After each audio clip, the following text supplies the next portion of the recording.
The media didn't ease into it. It exploded. The moment Barren Trump filed a defamation lawsuit against Congresswoman Jasmine Crockett, the news sprinted across headlines like a match hitting gasoline. Cable anchors dropped their scripts. Social media went rabid. People weren't just reacting to the case. They were reacting to who was involved. Barren Trump, 19, silent for most of his life, the quiet shadow in a family of noise, was suddenly center stage. And not for some low-stakes interview or casual tweet, but for a full-blown federal lawsuit filed in San Diego. And not against a celebrity or political rival, but against Jasmine Crockett, Texas firebrand, sharp-tongued, unshaken, and never one to bow out of a fight. The claim that she slandered him on national television just 3 weeks earlier. Barron's legal team, led by high-powered attorney Theodore Langham, alleged that Crockett accused him of secretly pulling strings behind political curtains, of inheriting his father's influence, and worse, his tactics.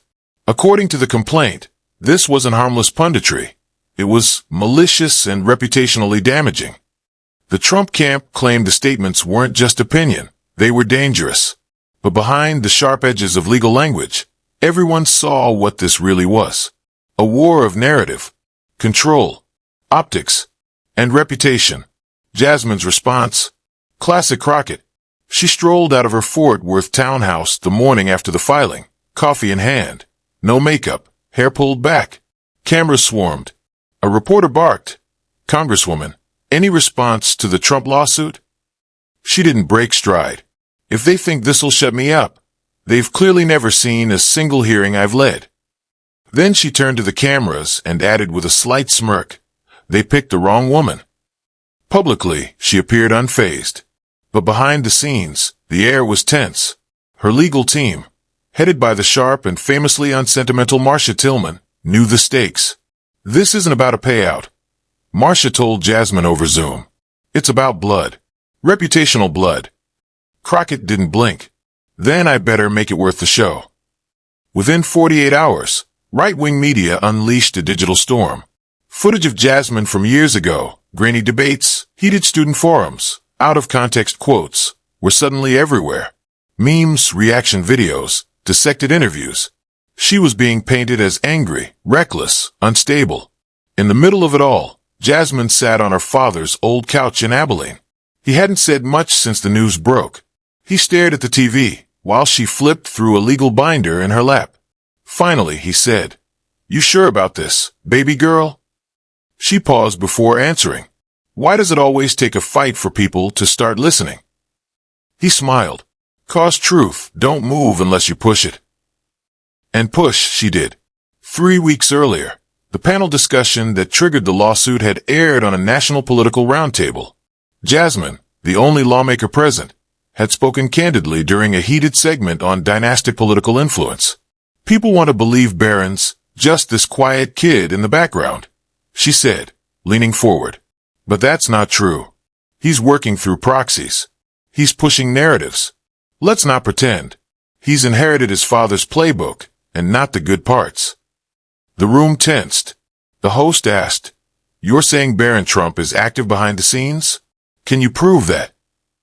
Jasmine didn't hesitate. "Let's talk about the cleanup media cycle that suddenly activated after I grilled that Trump-appointed judge in the oversight hearing. Barron never appeared on camera, but I've got 3 sources close to that push, and they're all in his personal network. We're being naive if we think he's just some bystander." That sentence, just one, was the heart of the lawsuit. Barron's team called it reckless, personal, a targeted smear. Conservative pundits piled on. They called her desperate, jealous, power-hungry. But Jasmine didn't backtrack. 2 days after the episode aired, she tweeted, "Power without accountability is a threat to democracy. If Barren Trump is playing political chess from behind closed doors, I'm going to call that out.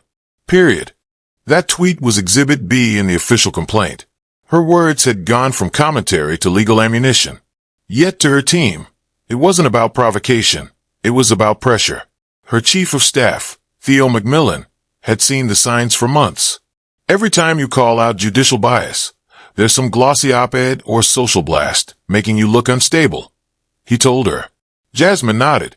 Like clockwork. Theo leaned back, jaw clenched. It's not random. Someone's got hands on the wheel. It wasn't paranoia. It was pattern recognition. And it only got louder. Behind closed doors, Crockett's team knew they were up against more than just a lawsuit. They were up against a media machine. But Marcia Tillman wasn't new to this. She'd handled defamation suits from millionaires and media barons alike. And she'd learned one thing. Big lawsuits like this always came with skeletons. You wait long enough, she told Jasmine. Someone always comes forward. She was right. A call came in on a Thursday night from a block number. A former communications aide who'd worked under both the Trump and Biden administrations wanted to talk. Recently ousted from a PR firm with strong Trump ties, the man claimed to have receipts, names, memos, email chains, and one internal document that would change everything. He didn't want attention. He wanted protection. He said the whole lawsuit is smoke. Marcia whispered across the conference room table. It was planned. They were laying the groundwork before your panel ever aired. Jasmine sat still. Why help us? Marcia shrugged. Said it got too dirty for him. And he's not going down with it. They agreed to hear him out. A Zoom call was arranged. No names. No screenshots. No recording. His voice was calm, older, clipped. There's a file, he said. Strategic public retaliation. Your name's on it, along with media targets, talking points, and a list of influencers. They wanted pushing a narrative. It was approved by Barron himself. Signed. Theo leaned forward. You're saying Barren Trump approved a plan to smear a sitting congresswoman, and then sued her for reacting to it? The man replied, yes, and I'll testify if I have to, but I want protections. At that moment, Jasmine realized this case wasn't just legal anymore. It was a power game, and someone had just handed her the playbook. The storm outside Congress had only intensified. Cameras flashed and protesters chanted as Jasmine Crocket made her way back inside, her face composed but her mind racing. The hearing was far from over. If anything, things were about to take an even darker turn. In the shadow of the Capitol dome, the air had shifted. Jasmine could feel it, a pressure, a tension, not just from the politics, but from something more personal. Barren Trump, now the focal point of an unfolding constitutional crisis, had shifted from passive witness to central figure. His sharp responses earlier had caught many off guard, including Jasmine. Despite their opposing roles, she felt a strange unease. Not just about what he represented, but something in his demeanor that didn't match the public image. He wasn't the naive son being pulled into politics. He was far more calculated than anyone realized. As the hearing resumed, Jasmine glanced at her notes, then looked up as a new witness was called. Garrett Wynn, the former tech contractor turned whistleblower. Rumors about him had been circulating for months, that he knew things capable of crumbling legacies. He had remained silent until now, evading subpoenas and media alike, and yet here he was, pale, gaunt, and clearly nervous. Wynn took a slow breath before speaking. The documents I submitted contain communication logs between Barren Trump and several encrypted accounts traced to a data mining firm operating out of Estonia. That firm is tied directly to voter manipulation efforts in 3 key swing states. The chamber fell silent. Jasmine leaned forward. Are you stating that Barren Trump knowingly participated in election interference? Wynn nodded. I am. But that's not all. He pulled out a second envelope, smaller, with a seal on it. This contains biometric data. Voice samples, retinal scans, from surveillance systems used at the Trump Foundation's D.C. office. It proves Barren Trump wasn't just aware of the operations, he directed them. Gasps spread across the room like wildfire. Barren, for the first time, seemed visibly shaken. But it wasn't fear, it was anger. His attorney, a tall and grim-faced former federal prosecutor named Ethan Cross, stood up. Objection. This evidence was never submitted for pre-review. The integrity of this envelope hasn't been verified. The judge overseeing the special committee hearing, a retired Supreme Court justice acting as moderator, raised his hand. Objection noted. But Mr. Wynn, if these claims are false, you'll be guilty of perjury and defamation of the highest order. Wynn's voice trembled. Then lock me up. But I'm done running. As the committee scrambled to examine the envelope, Jasmine felt her phone vibrate. A message from an unknown number popped up. He's not the enemy. Look deeper. Someone is framing him. She frowned, her instincts firing. Was Barren a mastermind or a pawn? Suddenly, the screens around the room flickered. The hearing was being hacked live. A distorted voice echoed through the speakers. You're all watching a circus. The real puppeteer has yet to appear. The screens went black. Panic broke out. Security flooded the chamber. The session was suspended.